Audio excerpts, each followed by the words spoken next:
So New York is the most filmed city in the world, but Central Park is the most filmed specific location. Hundreds of movies have filmed in Central Park.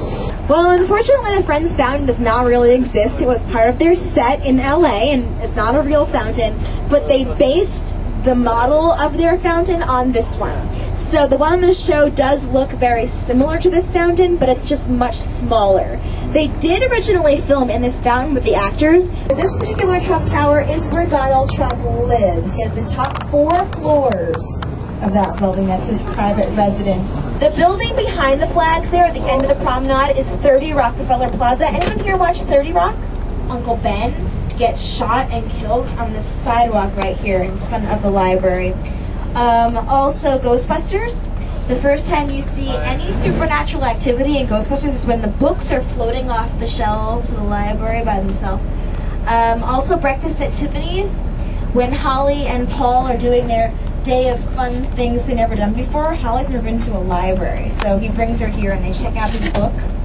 Also 13 going on 30, when they take the yearbook pictures for the new magazine Jennifer Garner is designing, they're on the steps here in front of the library. So this library is used a lot in filming.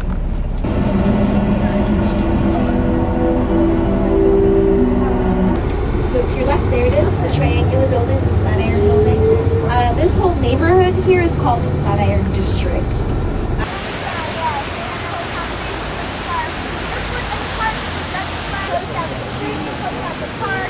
When the zombie vampire guys find out where he lives, you see the sun go down. As soon as the sun goes down, they run across the park here towards his door.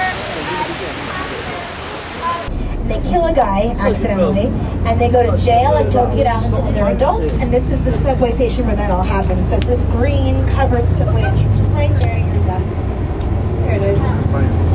And so now we're about to be driving on St. Mark's Place. Don't know why we did it, but we would all pay a price. It only took a minute, but in that minute, everything changed. In the Lower East Side, which is a completely different neighborhood from the East Village. That's the Celebrity nightclub right there. And then right next door with the green floating door is Peter's apartment building, 187 Christie Street. So you see both of those?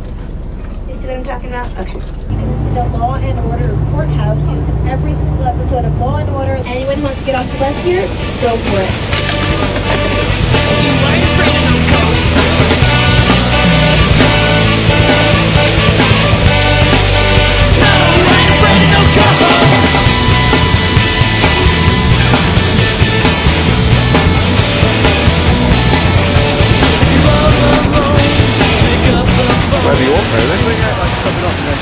Okay guys, so the Friends building is here on the corner.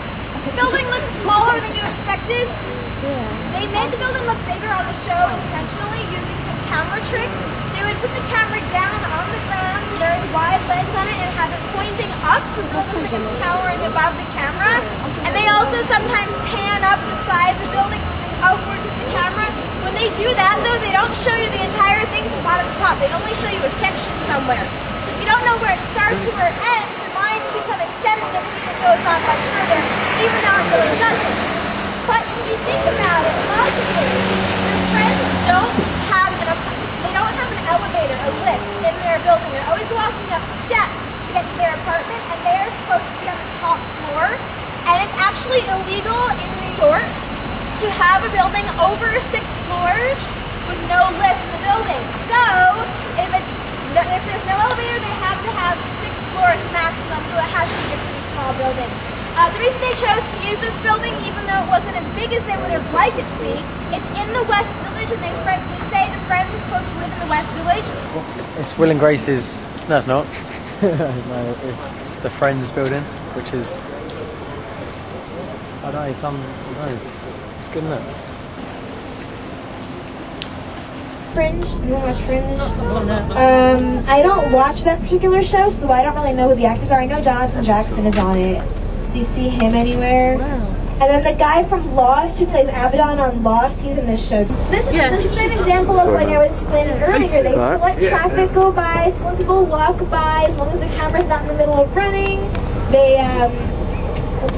They let people walk through as much as they want to. You can stand on the street and watch if you want to. So you can see they've got police car, ambulance. These are props. You see someone famous? Talking to the Joshua Jackson guy. Joshua Jackson where? He's got his back to us. He's got his back to Oh yeah! Right near the guy with the orange jacket. He's got like a black sports coat on. Yeah, did you guys see him? And we're going to actually end the tour like right up here. So if you guys are going to have some free time now, I believe, right? So you can walk back there if you want to. Just please remember, don't be disruptive in any way. Don't ask for autographs. Don't say, hey, look over here, anything like that. Just stand there quietly, and they may tell you like where you can and cannot stand if you're going to be caught in the shot or not. But you are allowed to stay and watch. So you guys can check out Fringe filming. So this is Union Square. So we're going to drop you right here. Does anyone have any last minute questions?